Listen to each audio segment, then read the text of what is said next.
welcome to the Holiday and Cruise Clinic. I'm Jemma Gofton with another edition of the programme that aims to make your next cruise or holiday as problem-free and relaxing as possible. So if you have a holiday, cruise or travel-related question, here's how to get in touch. Now you can search for us on Facebook and Twitter. Just search for the Holiday and Cruise channel, or you can send your questions to our website www.holidayandcruisechannel.co.uk, or what about writing to us? The address is the Holiday and Cruise Channel, Cavendish House, Brighton Road, Liverpool, L22 5NG. Now, in today's programme, we're talking about cruise holidays with the emphasis on modern luxury cruising. So, what is modern luxury cruising?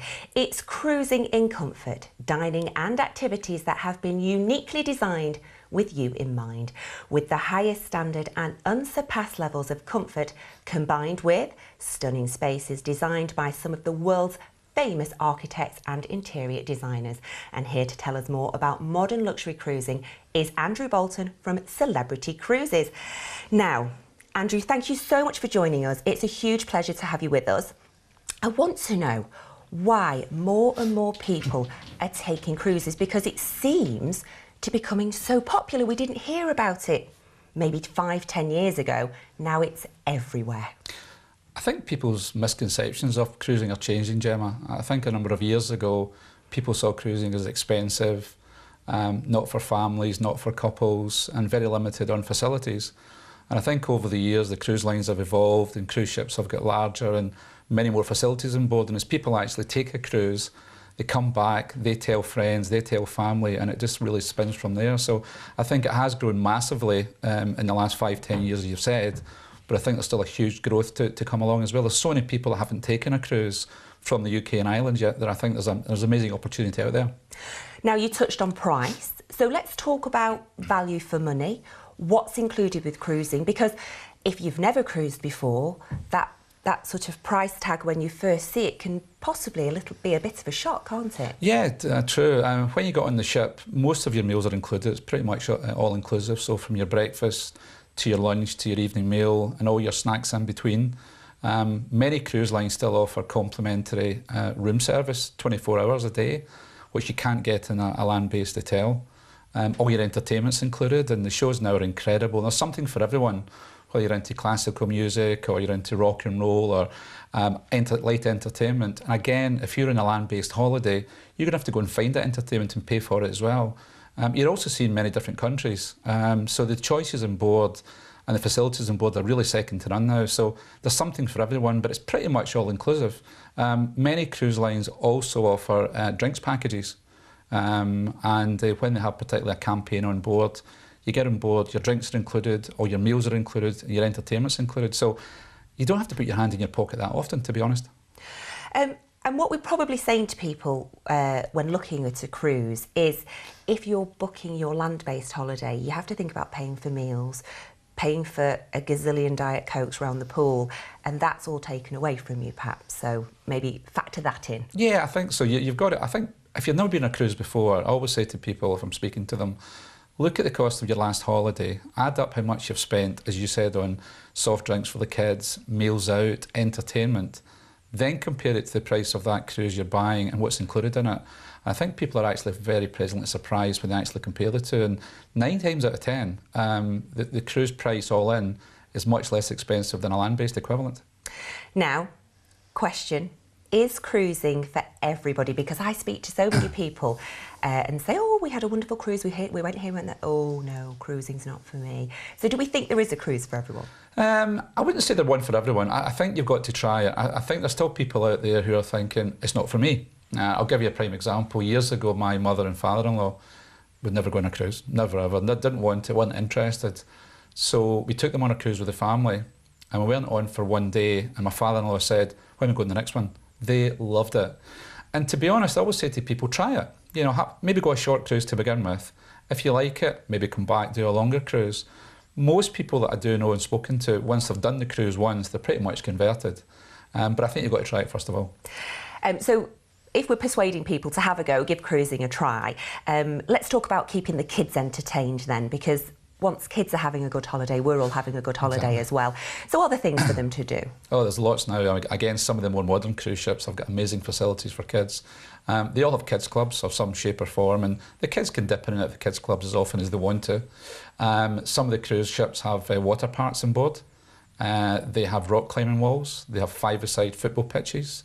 They've got ice skating rinks. And in some of the recent ones that were built, they have a zip wire. And they have one of those, it's like a paraglide, and you can actually go inside a unit and as if you're actually parachuting down. It's amazing.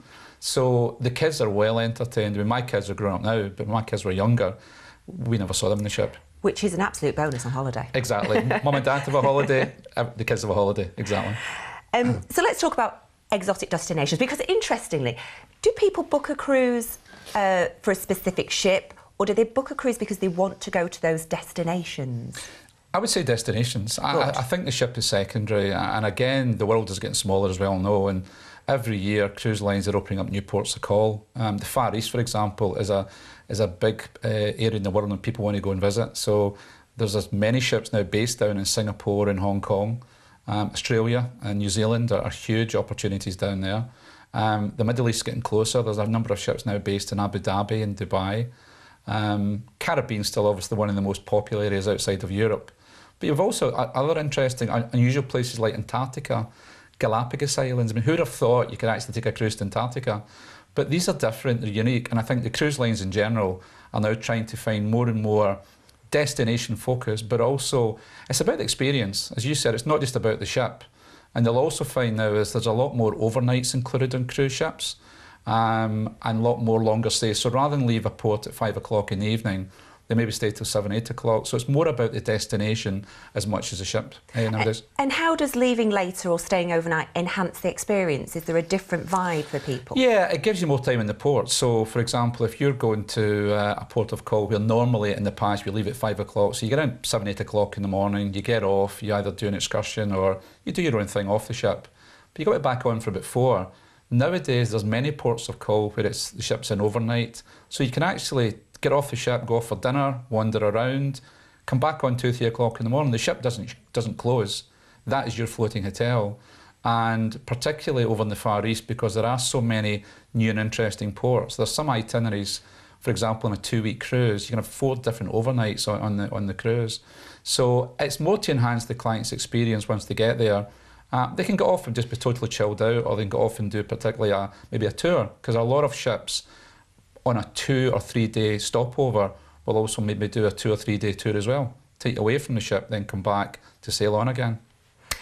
We've spoken about Abu Dhabi, the Galapagos Islands, and do we think that cruising is opening up the world for people? And if so, I mean, it's always been there. Why were we not doing it before?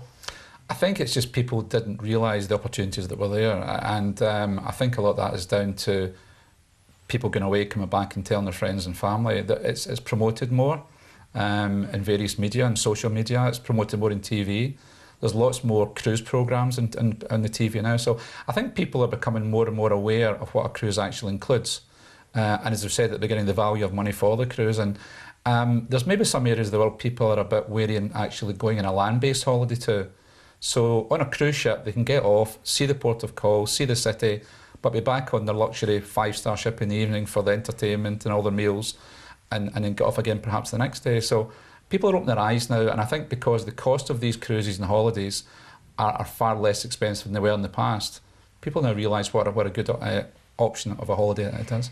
I think for me as well, it would be, I don't want to say the word convenience, but it's the only word that springs to mind, in that, for example, if we were going to the Galapagos Islands, there's a lot of paperwork to be done there, isn't it? If you wanted to go on your own, they only let a certain amount of people there and blah, blah, blah. Yeah. So if you go with a cruise, yes, it's all done for you. So there's a sense of security. Totally. A prime example is probably Russia.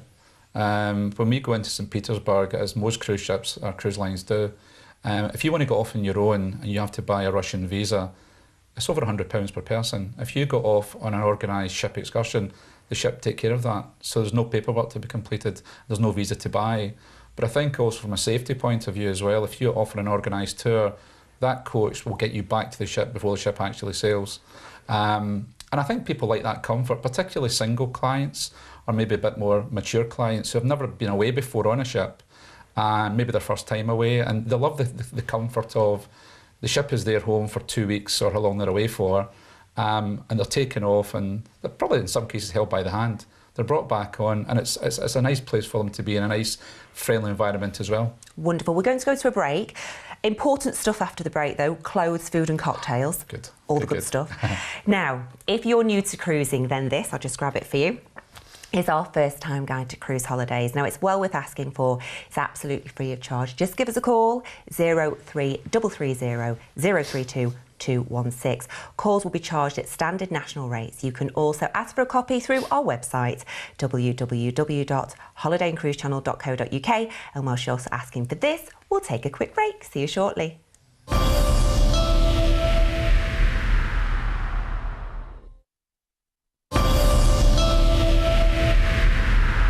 Welcome back to the Holiday and Cruise Clinic. It is great to have you with us. In today's programme, we're discussing cruising, and Andrew Bolton is still with me. Now, Andrew, before the break, I said to you we're going to talk about the most important things of cruising: food, dining, clothes, cocktails. So here we go. This is the thing I would panic about, would be getting the attire wrong. Do we have formal nights? Do we get dressed up? Do we meet the captain? Or are these all quite old-fashioned thoughts I have? Some cruise lines still do. I think probably the best thing to do is ask your agent, do your homework a little bit, because cruise lines do differ. I would say in the main, many cruise lines now don't offer formal nights as standard. So it's more what they call evening chic, a bit more smart casual, a bit more relaxed. During the day, you dress for the weather.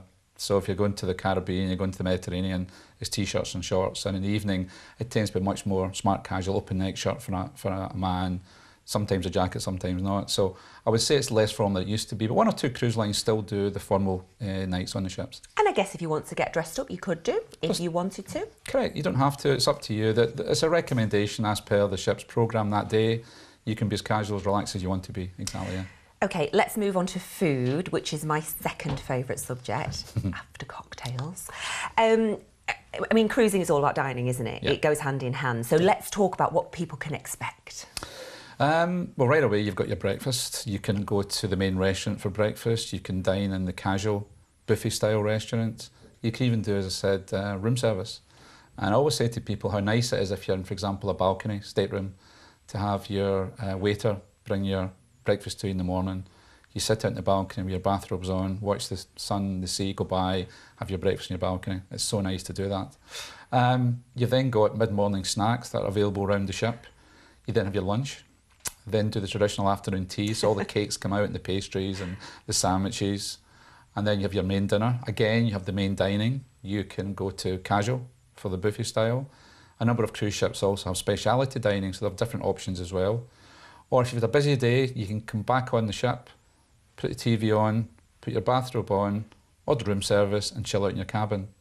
You then sometimes, and quite a lot of cruise ships have evening snacks, midnight buffet. Because you're starving by then, aren't you? You haven't done much to eat all day. Nothing at all. And then after a few drinks, a few cocktails, you come back to your cabin in the morning and you phone up room service for just something else. So it's pretty much 24/7. I like that. I do like that a lot. You just touched on cabins and balconies, and if you were going to cruise for the first time and you were pushing the boat out a little bit, haha, no pun intended, would you suggest a balcony, or would you say have an indoor cabin? And I would try, if you can, look at the balcony. I guess it's everyone's budget. Many cruise lines nowadays encourage people to buy up to a balcony, and the way they do that is they actually make the difference between an outside cabin with a window and a balcony cabin either very little difference in cost, or on quite a few occasions they actually give you a free upgrade. So you'll actually pay for an outside cabin, but you've got a complimentary upgrade to a balcony. There are fewer and fewer ships these days with inside cabins because they're becoming less popular. But again, all depends on your budget. Some people are fine with an inside cabin, but if you can push that a little bit further, I would always try and get to a balcony because it is just so nice. Open the French windows in the morning, sit out on the balcony, take your cocktail up in the afternoon, watch the world go by. It's very relaxing. You're going to say take my cocktail up in the morning. It's like you've been on holiday with me. No, too well. Yeah, entertainment. Yes. So After destinations and after food, entertainment really is the big wow, isn't it? What can people expect? There's there's something for everyone. During the day, there's usually entertainment around the ship. Probably less so than in the evening, because during the day, people are off the ship, or they're maybe busy sunbathing, having a drink at the bar, or eating. In the evening, it all comes alive. So in the theatre, there's always a main show, and that will vary every night. So one night you may have a comedian, the next night it could be a pop group, the next night a traditional Broadway show.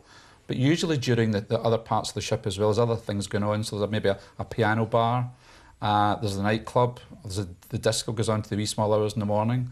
So there's something for everyone on a ship. And again, you can be relaxed as you want to be, or you can be busy as you want to be. You look at your daily programme, I'll tell activities that are on, and also when the ship's in like what we call warm weather, so the Mediterranean, the Caribbean, it's a lovely evening. They will also take entertainment outside onto the deck.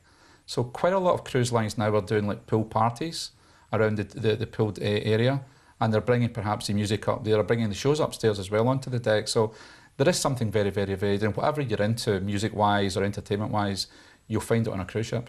And these big shows are, I mean, the type of thing that we see in London, aren't they? They're big, great shows in the theatre. Yeah. And you don't have to go to them every night. You look at I fancy The Magician, I fancy the Broadway style show this evening. As we're talking about shows, we're talking about earlier on zip wires and this, that and the other. If you were just the type of person who likes to take their book with a beer in a corner, is there an opportunity to do that with cruising? That's my wife. Not with a beer. Not with a beer. Yeah, cocktail. Yeah, she has a Kindle. She just lies down on the lounger and she just relaxes. Yes, there is. There are quiet areas. Lots of quiet areas. So again, you can be as relaxed as you want to be. I always say to people, it's probably one of the most relaxing holidays you'll ever have. You literally just turn off and chill out. Because you're at sea or you're away from home, you tend to lose track of time. And the only way you actually know what day it is by looking at the daily programme or switching on the television. And on some cruise ships, what they actually do is in the lifts, the carpet in the lift has the day. And at midnight, they bring the lift downstairs, turn the carpet to the following day, so it comes back up again, it's changed. Oh. It's amazing, it's incredible. But I always find, particularly if you've got people get stressful lives these days, they're busy. There's no better way to go away on a holiday on a cruise ship and just literally switch off. And you can do that on a ship. And whilst they, the majority of them do have Wi-Fi and you can have Wi-Fi, when I went on a cruise, I found it a great excuse to say, we were at sea, I couldn't get back to you. Couldn't call you. Yeah. But you can still do your boasting. You can still there. Yeah, you can still do your social media, you can go on your Facebook, you can still email home, email your work if you want to. Or not. Or not, as the case may be. Yes. Correct. What about those days at sea? Are we going to be bored? Not at all. You'll find that the daily programme that comes through your cabin door the previous evening gives you a full programme what's on the following day. So when you're off the ship on a port day, there are fewer things going on. On a sea day, it's jam-packed, literally jam-packed. So if you want to get up in the morning, you can have an early riser breakfast from 5 o'clock in the morning after you've had your room service. If you want to go into the gym, start the gym, then go to the real breakfast. But there's lots of things going on. So there's entertainment going on in the ship and also up in the top deck as well. So sea day is probably people like sea days. It's the best days at sea because there is so much going on. Or again, if you want to lie in a corner on a lounger, read your book and chill out, you can do that as well. And I'm guessing while some of these cruise ships do have a huge amount of passengers, obviously there's room for everybody, so you mustn't worry that you're not going to get a spot and a quiet area. There's room for everybody. Not everybody likes to do the same thing. Exactly. There's plenty of lounges, there's plenty of quiet lounges on the ship. And again, if you're in a balcony cabin, a lot of people tend to go up to the balcony in the afternoon when the sun's getting a bit hot for them, read a book up there, have a quiet drink. There's plenty of space, plenty of quiet areas. So again, you're never in a busy area where you're going to struggle to get a lounger or struggle to get a quiet area. Let's talk about people who are new to cruising. Maybe they're looking to book. You're well travelled. You've been in the industry a long time. If you were saying to them, this would be a great taster itinerary for you, what would you suggest? I would always look at maybe a short 4 to 7 night cruise. There's many cruise lines now offer short cruises out of the UK, out of Southampton. Some do regional ports of call as well, like Liverpool and Greenock, etc. But if you want to do a fly cruise, you can also fly over to Barcelona, an hour and a half, 2 hour flight away. and you can jump in a 4 or 5 day short cruise as well around the Mediterranean. So there are now a lot more opportunities for clients who haven't sailed before to experience a short cruise, and whether they want to go to a local port or do a fly cruise. And if you do a fly cruise, you can always combine that with a land stay holiday as well. So maybe you want to fly over to Barcelona, spend 2 nights in a beautiful city, and then jump on a ship for 4 or 5 nights and make a week of it. So there's great opportunities now for many people. We talk about fly cruising and departing from the UK then. Let's talk about the benefits of both, because there are benefits for both. So if we're departing from the UK, well, for me, I can take as much luggage as many pairs of shoes as I want. Exactly.